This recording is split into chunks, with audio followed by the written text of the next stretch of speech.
নমস্কার, কেমন আছেন সকলে? আশা করি ভালো আছেন। অঙ্কনা ডেইলি লাইফস্টাইলে নতুন আরও একটি ব্লগে আপনাদের সকলকে জানাই স্বাগত। প্রত্যেক দিনের মতন দিনের শুরুটা আজকে একটু অন্যরকম হয়েছে, তার একই কারণ শরীরটা ভীষণ আনন্দি হয়ে যাচ্ছে, যার কারণে শরীরের নিজের যত্ন না নিতে যা অবস্থা করেছি নিজের, শরীরের ১২টা পুরো বাজিয়ে দিয়েছি। তো আজ থেকে প্রতিশ্রুতি নিয়েছি সংসারের কাজ তো থাকবেই, তার সঙ্গে নিজের শরীরটাকে আগে ঠিক রাখবো, তারপরেই সংসারের কাজকর্ম করব। কিন্তু তার জন্য তো সময়টা আমাকে বের করতে হবে। সময়ের মধ্যে তো আমাকে সমস্ত কিছু গুছিয়ে করতে হবে। যার জন্য ভোর 4:30 সময় কিন্তু উঠেছি। উঠে আমি কিন্তু শুরু করে দিয়েছি ঘরের টুকটাক কাজকর্ম করে আমি কিন্তু ব্যায়াম। তারপরে কিন্তু এই দেখুন অবস্থাটা দেখেছেন আমার ঘাম-টাম বেরিয়ে একাকার অবস্থা। তো যাই হোক একটুখানি আপনাদের সঙ্গে শেয়ার করলাম যে প্রত্যেকটা দিন ব্যায়াম করলে এরকমভাবেই করতে হবে যে শরীরের থেকে ঘামটা অন্তত একটুবার বেরাবে। তো যাই হোক চলুন, কাজ করতে আর বসে থাকবে না, কাজ তো আমাকে করতেই হবে। কাজটা জোর কদমে শুরু করে দিয়েছি, যেহেতু আপনাদের দাদাভাই আবার বেরাবে ডিউটিতে। ওর জন্য তো আমাকে টিফিন রেডি করতে হবে, চা রেডি করতে হবে। তার আগে ঘর ঝাড় দেওয়া, বাসি কাজকর্ম তো টুকটাক থাকেই। আর সত্যি কথা বলতে জানেন তো কি? এই ব্যায়াম, এক্সারসাইজ এগুলোর জন্য না সময়ের দরকার হয়। আর এই সময়গুলো আমাকে বের করতে হলে ভোরবেলা উঠে আমাকে সমস্ত কাজগুলো গুছিয়ে করতে হবে। না হলে কিন্তু আমার একেবারেই ব্যায়াম করাটা মানে সম্ভবই হবে না। ছোট বাচ্চাকে নিয়ে সংসারের সমস্ত কাজ করে নিজেকে ফিট রাখা যে কতটা, মানে সেটা কি বলবো, অসম্ভব ব্যাপার, সেটা একমাত্র আমিই জানি। সকাল ৬টা থেকে জানেন তো শুরু হয়ে যায় আমার জীবনযুদ্ধ। মানে জীবনযুদ্ধ আমি কেন কথাটা বললাম, কারণ এই বাচ্চাকে তোলো, এই সংসারের কাজ করো, এই ওকে টিউশন নিয়ে যাও, এই ওকে খাওয়াও, দুপুরে রান্না করো, এই হাজারটা কাজ করতে যে কখন আমার সময়টা পার হয়ে যায়, তারপরে নিজের জন্য আর সময় বের করা আমার হয়ে ওঠে না। তো যাই হোক এখানে যে আদিত্যবাবুর জন্য আর ওর বাবার জন্য একটু চা বানাচ্ছি, একটু মিষ্টির পরিমাণটা বেশিই দিয়েছিলাম, যেহেতু ওর বাবা একটু মিষ্টিটা খেতে ভালোবাসে সেই কারণে। কিন্তু ইদানিং আবার দেখছি চায়ে একটু মিষ্টিটা কমই খাচ্ছে। এটা দেখে আমার বেশ ভালো লাগলো। কিন্তু আজ যখন চাটা আমি দিতে গেছিলাম তখনই আমাকে বলছে যে চিনিটা একটুখানি এখন থেকে কম করে দেবে। তো আমার শুনে তো ভীষণ ভালো লাগলো যে চিনি কম খাবে মানুষটা। ওকে ওদিকে চাটা দিয়ে আমি কিন্তু এখানে যে গতকাল রাত্রেবেলা চিয়া সিডটা আমি ভিজিয়ে রেখেছিলাম, সেই চিয়া সিডটা খেতে আমি বসে গেছি। এবার আমি আপনাদেরকে কিছু কথা বলি। চিয়া সিড খেলে কিন্তু আমি যে সুবিধাটা পেয়েছি সেটা হচ্ছে, আমার যে ভালো ফলগুলো আমি পেয়েছি সেটা হচ্ছে আমার খিদে অনুভবটা কিন্তু ভীষণ পরিমাণে কম হয়। আর দুপুরবেলার আগে, স্নান করার আগে পর্যন্ত যদি টুকটুক করে যে খিদে ভাবটা হতো সেটা কিন্তু এখন একেবারেই আমার হয় না। এই চিয়া সিডটা খাওয়ার পরের থেকেই কিন্তু আমার এই ফলাফলটা পাচ্ছি। তো যাই হোক এখানে সকালবেলা যখন আমি চিয়া সিডটা খাই আমি কিন্তু ভীষণ মনোযোগ সহকারে অনেক রকম চিন্তা ভাবনা করতে খাওয়া দাওয়াটা করি, এবং আমি ভিতর থেকে ফিল করতেই কিন্তু খাবারটা খাই। আপনারা কি জানেন, আমরা যখন খাবার খাই তখন যদি সেটা অনেক ধীরে খাবারটা খাই, তাহলে আমাদের পেটটা কিন্তু তাড়াতাড়ি করে ভরে যায়। তাতে কিন্তু আমাদের খাবারটা অনেকটা পরিমাণে কম খাওয়া লাগে এবং শরীরটা আমাদের কিন্তু সুস্থ থাকে।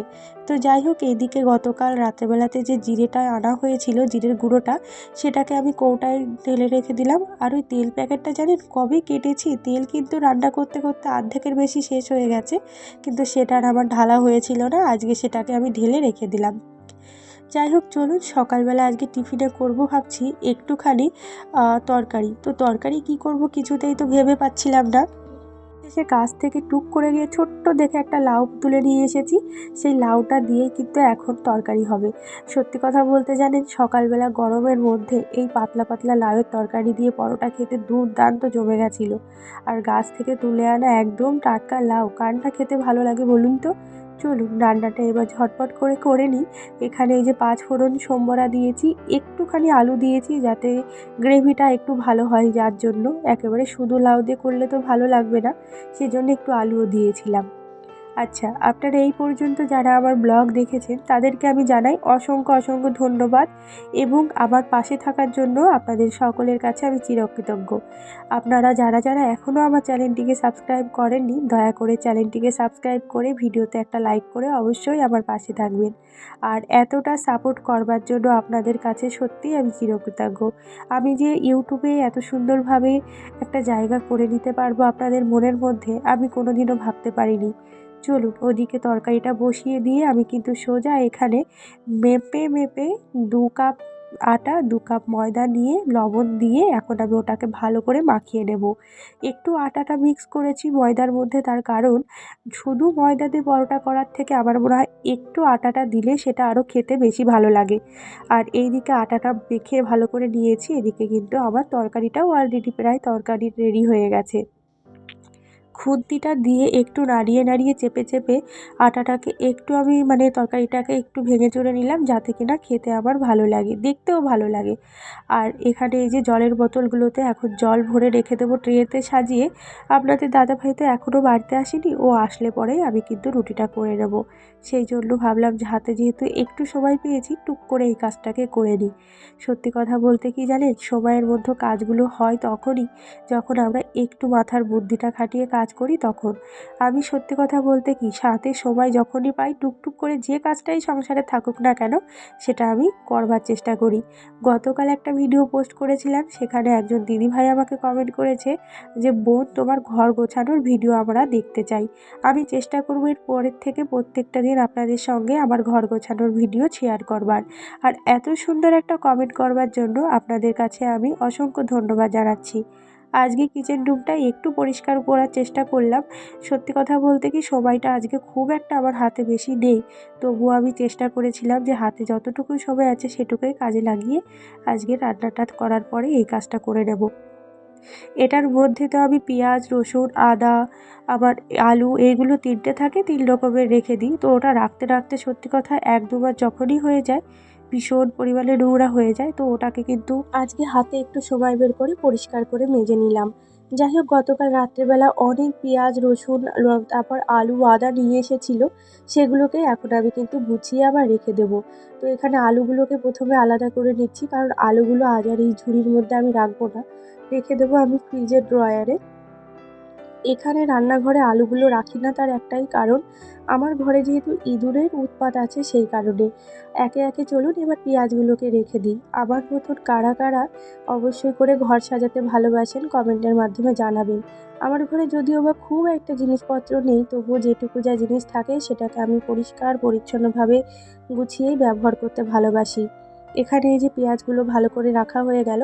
আর আজকে না পেঁয়াজগুলো খুব ভালো এনেছিল আপনাদের দাদাভাই।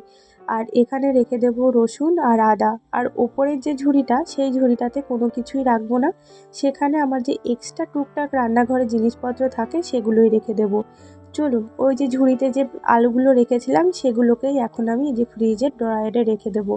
এখানে রাখলে না অনেকটা আমার সেফ থাকে। আর চলুন এবার ড্রয়ারটা বন্ধ করি। ড্রয়ারটা যখনই বন্ধ করতে যাচ্ছি তখনই দেখি এই আলু দুটোর জন্য ড্রয়ারটা বন্ধ হচ্ছে না। তো আলু দুটোকে আবার বের করে নিয়ে তারপরে কিন্তু ড্রয়ারটা বন্ধ করে রেখে দিয়ে সোজা চলে এসেছি এখন আপনাদের দাদাভাইকে খেতে দেবো।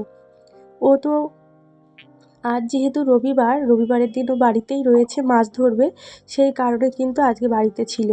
আপনাদের দাদাভাই খাওয়া দাওয়া করে চলে যাওয়ার পরে আমি আদিত্যকে খেতে দিয়ে সোজা চলে এসেছি এদিকে বেসিনটা পরিষ্কার করবার জন্য। আর বেসিনটা না 2-3 দিন হয়ে গেলেই এত পরিমাণে নোংরা হয়ে যায় কি বলবো। আর আপনারা কারা কারা হাপিক দিয়ে বেসিন পরিষ্কার করেন অবশ্যই করে জানাবেন। আর এই যে এই হাপিকটা কিন্তু আমি কিনেছিলাম ফ্লিপকার্ট থেকে অফারে, মাত্র 120 টাকা দাম নিয়েছিল, কিন্তু আমার চলে গেল কিন্তু 2-3 মাসের বেশি। যাই হোক, হাপিকটা দিয়ে সুন্দর করে বেসিনটা পরিষ্কার করে নিয়েছি। আপনারা তো রেজাল্ট আপনারা দেখতেই পাচ্ছেন। এ তো আপনারা সকলেই জানেন যে হাপিক দিয়ে বেসিন পরিষ্কার করলে খুব ভালো হয়। ফ্লিপকার্ট থেকে যে হাপিকটা নিয়েছিলাম সত্যিই খুব উপকারে লেগেছে আমার। তারপরে কিন্তু আবার কিচেন রুমের কাজ শুরু করব। আজকে আমার কিচেন রুমের একটু ভোলটা বদল করলাম। ভুল বদল করলাম বলতে অ্যাকচুয়ালি এই যে যেখানটা আমি যে মশলার কৌটাগুলো রাখার জন্য যে ঝুড়িটা কিনেছিলাম, কেনার পরে জানেন তো সেটাকে আমি এখনও পর্যন্ত পরিষ্কার করিনি। আজকে ভেবেছি হাতে সময় যেহেতু আছে, আর আজকে সত্যিই সকাল থেকে এত ব্যস্ততার মধ্যে আমার সকালটা কেটেছে, আপনাদের কি বলবো জানেন, দুপুর 3টে পর্যন্ত আমার অবস্থা পুরো নাজেহাল অবস্থা হয়েছিল। এই একবার ঘরের কাজ করছি, একবার আপনাদের দাদাভাই ডাকছে, সেখানে দৌড়াচ্ছি, এই করতে করতে আজকের দিনটা আমার কোথা দিয়ে গেছে আমি নিজেই জানি না। অ্যাকচুয়ালি আপনাদের দাদাভাই যেদিনই বাড়িতে থাকে আমার কাজের চাপটা আরও বেশি বেড়ে যায়। আপনাদের দাদাভাই মাছ ধরছিল, ওখানে একবার মটরের সুইচটা দাও, একবার বন্ধ করো, এই একবার তরমুজ কেটে দাও, এটা ওটা করতে করতে আজকে আমার বেলাটা যে কোথা দিয়ে পার হয়েছে আমি নিজেই জানি না। এখানে আপনাদের সঙ্গে কথা বলতে বলতে কিন্তু মশলার কৌটাগুলোকে সুন্দর করে মেজে ঘষে পরিষ্কার করে নিয়ে রেখে দিলাম। তারপরে কিন্তু আপনাদের দাদাভাই এক্ষুনি এসে ডাকছে যে, "অঙ্কনা তাড়াতাড়ি করে একটু আমাদের তরমুজ কেটে দাও।" কারণ আমাদের মাছ ধরতে ধরতে কিন্তু অনেকটা সময় লেগে যাবে জলটা মানে নিকাশ করতে করতে। তো আমি ভাবলাম ঘরে তরমুজটা অনেকটা পড়েছিল, একটু বেশি করেই কেটে দিয়ে দিই, সব বন্ধুরা মিলে খেয়ে নেবে। আমাদের ঘরে আমরা যদিও বা মাছ খাই না, আপনারা জানেন যে আমরা ল্যাঠা মাছ, শোল মাছ, তারপর কই মাছ, মাগুর মাছ এগুলো কিন্তু আমরা খাই না। তবুও আপনাদের দাদাভাই শুধুমাত্র আনন্দের জন্য মাছগুলো ধরতে যায়। তো যাই হোক, ওখানে ওদের তো আমি তরমুজটা কেটে দিয়ে দিয়েছি। এরই মধ্যে আদিত্যবাবুর বায়না ধরেছে, "মা আমাকে এক্ষুনি ওয়াটারমেলনের জুস করে দাও।" তো ওই যে বায়না রাখতে বসে পড়েছি, কিচ্ছু করার নেই। চারিদিকে সামলাতে হচ্ছে আজকে আমাকে। এই এখন এটা, তখন সেটা, এটা করতে করতে যে আমার কোথা দিয়ে সময়টা পার হয়ে গেছে আমি নিজেই জানি না।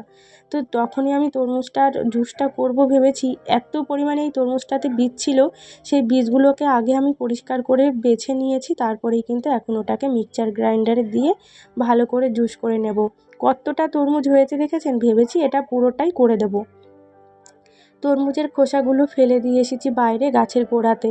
আপনারা তো আমার আগের ব্লগগুলোও দেখবেন যে আমি প্রত্যেকটা ভিডিওতে দেখাই যে একেবারে ভাতের মাড় বা চাল ধোয়া যে জল বা এই যে সবজির খোসা, আমি কিন্তু এগুলো একেবারেই নষ্ট করি না। সমস্ত কিছু কিন্তু আমি দিয়ে দিই হচ্ছে সবজি মানে গাছের গোড়াতে। সবজির খোসায় বা সেই যে কতটা উপকার বা কতটা সার হয় আপনারা তো জানেনই। চলুন ওটার এবার জুসটা করে নেওয়া যাক। এই যে মিক্সচার গ্রাইন্ডারে ভালো করে একটুখানি পেস্ট করে নিয়ে ঘুরিয়ে ওটাকে কিন্তু জুস করে নিয়েছি। তবে কালারটা দেখেছেন? দুর্দান্ত কালার হয়েছে। 2 কাপ নিয়েছি, কারণ পাশের কোয়ার্টারের একটা বাচ্চা এখন আদিত্যর সঙ্গে খেলা করছিল, তো তার জন্য আর আমার ছেলের জন্য 2 কাপ বানিয়ে নিয়েছি। কি সুন্দর কালারটা লাগছে বলুন তো! এর মধ্যে এক টুকরো বরফ ফেলে দিলে আরও ভালো হতো, কিন্তু সেটা একেবারেই দেবো না। তার কারণ বাচ্চারা যেহেতু খাবে আর অতিরিক্ত গরমের মধ্যে দৌড়াদৌড়ি করছে, তো সেই জন্য দেবো না। আর এখানে এই যে আমি লাউয়ের খোসাগুলো আগের দিন কেটে রেখেছিলাম। অনেকে এগুলো লাউয়ের চোঁচও বলে, আমরা খোসাই বলি। তো এই খোসাগুলো আজকে করব বাটা। তো বাটার জন্য রেসিপিটা আপনাদের সঙ্গে শেয়ার করতে পারিনি। আর এই যে ভালো করে ঝিরিঝিরি করে কেটে নিয়েছি কাঁচা লঙ্কা, রসুন আর পেঁয়াজ, একটু কালো জিরে সম্বরা দিয়ে ভালো করে এটাকে বেটে নেব। আর ভালো করে ভেজেই ওটাকে বেটে নেব। আর এরই মধ্যে রান্না করতে করতে এসেছিল আমার একটা পার্সেল। আমি এবার বছর শপথ নিয়েছিলাম যে কোনো রকম জামা কাপড়, পোশাকপত্র কিচ্ছুটি কিনবো না। মাঝখানে কিছু আমি কিনেছিলাম, কিন্তু সেটা আমার নিজের জন্য নয়, সেটা আমি সেল করার জন্য আমি কিন্তু কিনেছিলাম। তো পয়লা বৈশাখ উপলক্ষে আপনাদের দাদাভাই কিন্তু আমাকে এই গিফটটা উপহার মানে এই জিনিসটা আমাকে দিয়েছেন। আমি ওর পছন্দর কালারটাই আমি মানে চয়েস করেছিলাম। আমার হাজব্যান্ডের লাল কালার, তারপর হলুদ কালার এগুলো ভীষণ পছন্দ করে, যার কারণে রেড কালারের জামাটাই কিন্তু আমি নিয়েছিলাম। অসম্ভব সুন্দর এসেছিল প্রোডাক্টটা, আর তার সঙ্গে ফিটিংসও একেবারে পারফেক্ট। কোথাও কোনো কিছু কাটিং করতে হবে না, কিচ্ছু করতে হবে না। জামাটার কাপড়টাও ভীষণ ভালো, যদিও বা সুতির নয়, তবে জামাটা পরে আমি কমফোর্টেবল ফিল করছিলাম। চলুন ওটাকে এবার রেখে দেওয়া যাক শোকেসে যত্ন সহকারে তুলে। এবার বছর হয়তো এটাকে আর পরতে পারবো না, কারণ আমি জামা কাপড় ভেবেই নিয়েছি যে এবার আর অভ্যন্তর জামা কাপড় আমি ব্যবহার করব না। যতটুকুন প্রয়োজন ততটুকুই ব্যবহার করব। রান্নাবান্না শেষে চান করার আগে ভাবলাম যে একটু ফুলটাকে তুলে রেখে দিই, কারণ এত পরিমাণে রোদ আর ভালো লাগছে না। আর সকালবেলা যদিও বা আমি ড্রেসটা চেঞ্জ করে নিয়ে তবেই তো আমি কাজবাজ শুরু করি, সেই জন্য আর অসুবিধা নেই। যাই হোক, আপনারা যারা যারা এই পর্যন্ত আমার ভিডিওটা দেখেছেন তাদেরকে অসংখ্য অসংখ্য ধন্যবাদ জানাচ্ছি। তারপরে কিন্তু আমি পুজো করে সোজা বসে পড়েছি দুপুরবেলার খাবার নিয়ে। এখানে একটু বাটা দিয়ে ভাতটা খেয়ে দেখব। আমি জীবনের প্রথম এই লাউয়ের খোসা বাটা করলাম। অসম্ভব সুন্দর হয়েছিল খেতে। আমি সত্যি কথা বলতে ভাবিনি যে এত ভালো লাগবে। লাউয়ের খোসা বাটা যে এত ভালো লাগতে পারে আমি জীবনে ভাবতে পারিনি। আর ওখানে ওই যে ভোলা মাছের ঝাল করেছিলাম সেটা দিয়ে এখন খেয়ে নেব। আজকে ভিডিওটা আমি এখানেই শেষ করছি। সকলে ভালো থাকবেন, সুস্থ থাকবেন। দেখা হবে নতুন ভিডিও।